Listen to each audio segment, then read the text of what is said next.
కొమరం భీం జిల్లా కెరమెరి మండలంలోని పరందోలిలో రోడ్డు ప్రమాదం జరిగింది. పరందోలి నుంచి ఆదిలాబాద్కు వెళ్తున్న ఆర్టీసీ బస్సు బ్రేక్ ఫెయిల్ అవడంతో అదుపు తప్పి పంట పొలాల్లోకి దూసుకెళ్లింది. ఈ ప్రమాదంలో ఒకరికి గాయాలు కాగా ఆసుపత్రికి తరలించారు. ప్రమాద సమయంలో బస్సులో 40 మంది ప్రయాణికులున్నారు. సమాచారం అందుకున్న జాతీయ మానవ హక్కుల కమిటీ జిల్లా చైర్మన్ రాథోడ్ రమేష్ ప్రమాద సంఘటనా స్థలాన్ని సందర్శించారు. బస్సు ప్రమాదానికి గల కారణాలపై ఆరా తీశారు.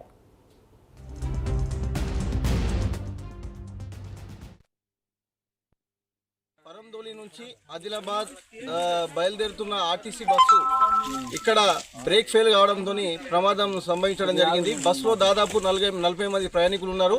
అందులో అదృష్టవశాస్తు ఏంటంటే ఇద్దరికి స్వల్ప గాయాలైనాయి. ఎవరికి కూడా ఎలాంటి ప్రాణ నష్టం జరగలేదు.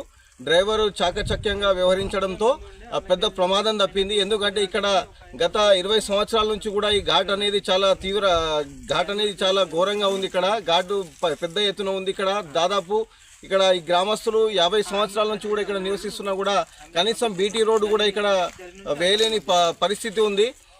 ఇక్కడ ఏంటంటే ఘాట్ ఉన్న ఇప్పటికి కూడా ఈ ప్రమాదాలు కూడా ఇప్పటికీ రెండోసారి ఇది. ఇంతకుముందు కూడా గతంలో కూడా ఒకసారి ఘాట్ ఎక్కే క్రమంలో ఏంటంటే డ్రైవరు చెట్టుకు గుద్దడం జరిగింది.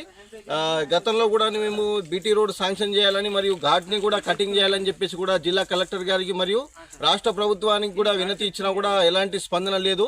జిల్లా కలెక్టర్ గారు తక్షణమే స్పందించి ఉమ్రీ క్రాస్ రోడ్ నుంచి పరందోలి తండా వరకు ఏదైతే బీటీ రోడ్ ఉందో మరియు ఈ ఘాట్ అయితే ఉందో ఘాట్ని ఏంటంటే తొలగించి బీటీ రోడ్ను పర్మనెంట్గా మంజూరు చేసి ఈ ప్రజల కష్టాలను తీర్చాలని మేము జాతీయ మానవ హక్కుల కమిటీ తరఫున